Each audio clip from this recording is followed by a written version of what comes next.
The Fed's at a crossroads. Should the Fed be more worried about slowing growth or rising inflation?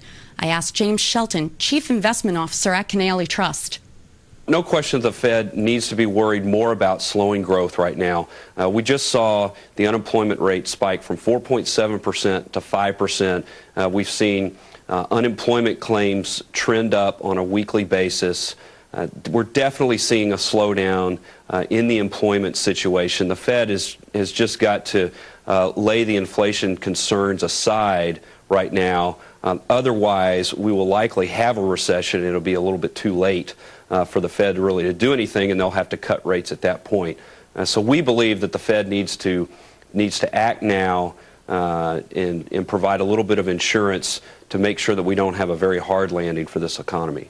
So what do you think we'll see for stocks in 2008? Do you think the situation's going to improve from here, or do you think it's just going to be bleak times ahead? You know, Courtney, I think what we're seeing right now is just a continuation of what we saw in the fourth quarter, where we've had higher volatility, the market's grappling with a riskier environment.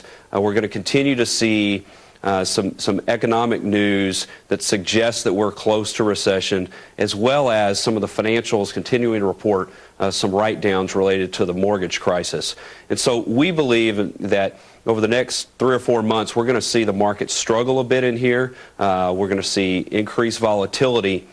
But assuming that the Fed comes in and cuts rates as we expect towards the end of the month, we think that the economy will start to respond to those rate cuts a little bit later this year, and that the markets will kind of look through that and project a much better operating environment for profits and for growth later this year, and that we'll see a nice recovery rally in the markets. So is the best call to stay defensive in your portfolio?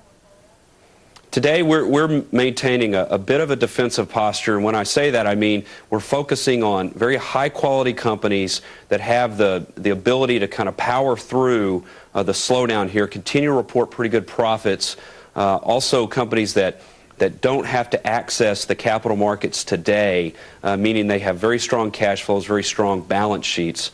And so a lot of those companies would be found in the healthcare area, some large technology companies, also some consumer staples, more defensive-oriented names. Shelton says the Fed may cut rates as much as 0.5 point this month. He also believes the Fed will not cut rates before that meeting.